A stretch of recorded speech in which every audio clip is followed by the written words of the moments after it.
சாய்ராம். இன்றைய நாளுக்கான பிரார்த்தனை. நம்ம எல்லாரோட வாழ்க்கையிலையும் ஏதாவது ஒரு பயம் நம்மளை துரத்திட்டே இருக்கும். துரத்திட்டு இருக்கக்கூடிய பயத்தை பார்த்து ஓடிக்கிட்டே இருந்தா வாழ்க்கையோட பாதையிலிருந்து ஓடுறத மறந்துடுவோம். பயத்துக்காக ஓடுறது மட்டும்தான் மைண்டில் இருக்கும். அப்படி இருக்கும்போது எது நடந்தாலும் என்னுடைய சாயப்பா பார்த்துக்குவாரு. எவ்வளோ பெரிய கொடூரமான விஷயமா இருந்தாலும் என்னோட சாயப்பா பார்த்துப்பாரு. நான் நிம்மதியாக இருக்கேன், சந்தோஷமாக இருக்கேன், நம்பிக்கையோடு இருக்கேன், கடவுள் பக்தியோடு இருக்கேன், கடவுள் கூட இருக்கேன் அப்படின்ற இந்த ஒரு மைண்ட் செட்டை நம்ம மனசுக்குள்ளே ஆழமாக வச்சிட்டோன்னா நம்மளோட பாசிட்டிவிட்டியை, அந்த பயத்தை எல்லாத்தையும் தூக்கி எறிய வச்சிரும். அந்த மாதிரியான பாசிட்டிவிட்டியோட நம்ம ஒரு ப்ரேயரை பண்ணும்போது நிச்சயமாக அதற்கான பலன்கள் நம்மளுக்கு நாளுக்கு நாள் அதிகரிச்சுக்கிட்டே வருதுன்றத யாரும் மறந்துட வேண்டாம். நான் நல்லா இருக்கேன், என்கிட்ட இருக்கிறத வச்சு நான் நிம்மதியாக இருக்கேன், சந்தோஷமாக இருக்கேன், நான் யாருக்கும் எந்த கெடுதலும் பண்ணல, ஒருவேளை பண்ணியிருந்தாலும் இதுக்கப்புறம் நான் அந்த விதமான கெடுதலை பண்ண மாட்டேன்ற ஒரு மைண்ட் நீங்கள் எப்போ கொண்டு வரீங்களோ அந்த நேரத்துலேருந்து உங்களோட மனசில் ஒரு விதமான பாசிட்டிவிட்டி வரவே சேரும்.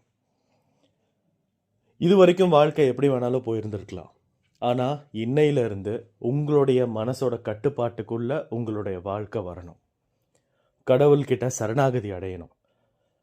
கடவுள்கிட்ட நம்ம மற்றவங்களுடைய பிரார்த்தனையை எடுத்துட்டு போய் கொடுப்பதற்கான ஒரு முக்கிய பங்களிப்பை கடவுள் நம்மளுக்கு கொடுத்துருக்காங்க.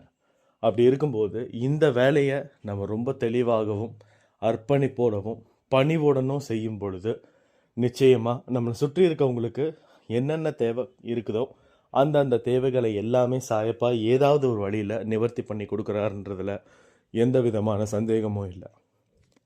அந்த வகையில் இதே பாசிட்டிவிட்டியோட இன்றைய நாளுக்கான பிரார்த்தனை என்னன்றதை பார்க்கலாம்.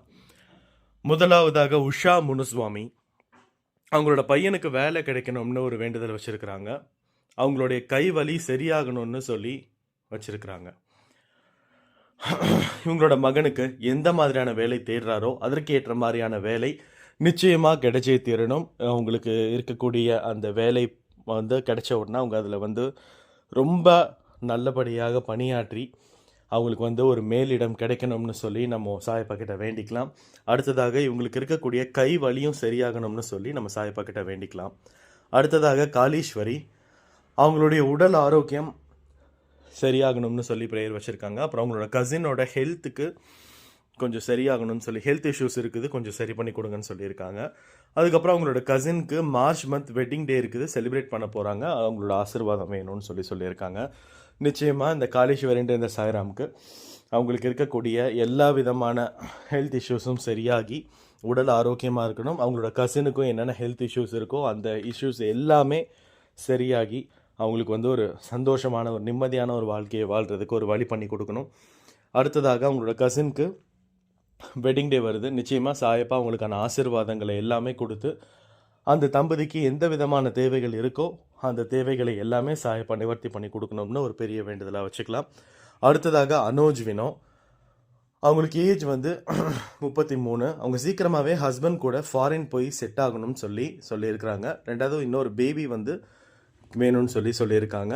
நிச்சயமாக இவங்களுக்கு இருக்கக்கூடிய வேண்டுதலை சாயப்பா நிறைவேற்றி கொடுப்பாங்க. கூடிய விரைவிலேயே ஃபாரின் போய் செட்டில் ஆகிறதுக்கான எல்லா வாய்ப்பையும் சாயப்பா இவங்களுக்கு வாய்ப்பு வழங்கணும்னு சொல்லி வேண்டிக்கலாம். அடுத்ததாக இவங்களுக்கு ஒரு குழந்தை வேணும்னு சொல்லியிருக்காங்க. நிச்சயமாக இவங்களுக்கு ஒரு குழந்தைய ஆசீர்வதித்து கொடுக்கணும்னு சொல்லி நம்ம சாயப்பா கிட்ட வேண்டிக்கலாம். அடுத்ததாக ஜெயலக்ஷ்மி இவங்களுடைய மகன் ஸ்ரீகாந்த் இவங்களுக்கு கண்ணில் ப்ராப்ளம் இருக்குன்னு சொல்லியிருக்காங்க. இவங்களோட மகன் ஸ்ரீகாந்துக்கு அதனால் எப்படியாவது க்யூர் பண்ணணும்னு சொல்லி ஒரு பெரிய வேண்டுதல் வச்சுருக்காங்க. கண்ணில் எந்த விதமான பிரச்சனைகளாக இருந்தாலும் அதை எல்லாமே நிவர்த்தி பண்ணி கொடுக்கணும்னு சொல்லி நம்ம சாயப்பா கிட்ட வேண்டிக்கலாம். எவ்வளோ பெரிய கஷ்டங்களாக இருந்தாலும் அந்த கண்ணில் இருக்கக்கூடிய பிரச்சனை எல்லாத்தையுமே நீக்கி மீண்டும் அந்த கண் ரொம்ப தெளிவாக இந்த உலகத்தை பார்க்குற அளவுக்கு பண்ணி கொடுக்கணும்னு சொல்லி நம்ம சாயப்பா கிட்ட வேண்டிக்கலாம்.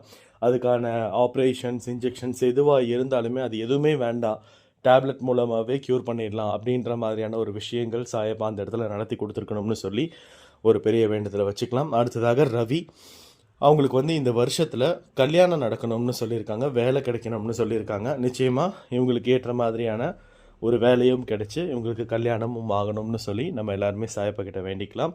அப்படியே ஸ்ட்ரெயிட்டாக பொது பிரார்த்தனைக்கு போயிடலாம். இன்றைய நாளில் யார் யாரெல்லாம் பர்த்டே செலிப்ரேட் பண்ணீங்களோ, வெட்டிங் டே செலிப்ரேட் பண்ணீங்களோ, அவங்க எல்லாத்துக்குமே ஒரு பெரிய விஷஸ். நிச்சயமாக உங்களுக்கு இருக்கக்கூடிய தேவைகளை எல்லாமே சாயப்பா வந்து நிவர்த்தி செஞ்சு கொடுக்கணும். நியாயமான வழியில் ஆசைகளை எல்லாமே பூர்த்தி செஞ்சு கொடுக்கணும். அது மட்டும் இல்லாமல் இன்றைக்கி நாளில் வந்துட்டு நிறையா குழந்தைகள் வந்து பிறந்திருக்கும். நிறைய அம்மாமார்கள் ப்ரெக்னென்சி வாரில் வெயிட் பண்ணிகிட்டு இருப்பாங்க குழந்தை பிறக்கிறதுக்காக. எந்த விதமான இடையூறுகளும் இல்லாமல் இந்த குழந்தைகள் எல்லாமே ஒரு ஆரோக்கியமான வழியில் பிறந்திருக்கணும். எந்த விதமான கஷ்டங்களையும் சந்திக்காமல், கிரிட்டிக்கலான சுச்சுவேஷன்ஸ் எதுவுமே இல்லாமல், அதை தாண்டி ஒரு அழகான ஒரு பிறப்பு வந்து இந்த குழந்தைகள் எல்லாமே எடுத்திருக்கணும். இந்த குழந்தைகளால் எந்த விதமான சமூக சீர்கேடுகளும் நடந்திருக்கக்கூடாது. ஊர் போற்றக்கூடிய நல்லவர்களாக வல்லவர்களாக வாழணும்னு சொல்லி நம்ம சாயப்பக்கிட்ட வேண்டிக்கலாம். எந்த விதமான கஷ்டங்கள் இருந்தாலும் அத்தனை கஷ்டங்களையுமே தகர்த்து எறிஞ்சு மேலே வரக்கூடிய ஒரு புயல் காற்றாக, ஒரு தீக்காற்றாக அவங்க வெளியில் வரணும் அப்படின்னு சொல்லி நம்ம சாயப்பக்கிட்ட வேண்டிக்கலாம். நிறைய குடும்பங்கள், நிறைய தனி நபர்கள் நிறைய ஹாஸ்பிட்டல்ஸில் வெயிட் பண்ணிகிட்டு இருக்காங்க நிறைய ரிசல்ட்ஸ்க்காக. நிச்சயமாக ரிசல்ட்ஸ் எல்லாமே அவங்களுக்கு சாதகமாக வரணும். அந்த குடும்பம் வந்து காப்பாற்றப்படக்கூடிய அளவிற்கான ரிசல்ட்ஸாக வரணும்.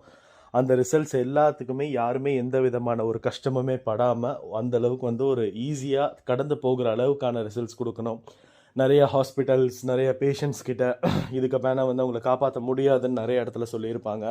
அந்த இடத்துல ஏதாவது ஒரு மிராக்கல் பண்ணி நிச்சயமாக அவங்களுக்கு இருக்கக்கூடிய எல்லா விதமான தேவைகளையும் சாயப்பா அந்த மருத்துவ குழுவில் இறங்கி அந்த பேஷண்ட்டுக்கு தேவையான, அந்த நோயாளிக்கு தேவையான எல்லா விதமான அதிசயங்களையும் நடத்தி அவர் வந்து உயிர் பிழைக்க அளவுக்கு ஒரு பெரிய விஷயத்தை வந்து நடத்தி கொடுக்கணும்.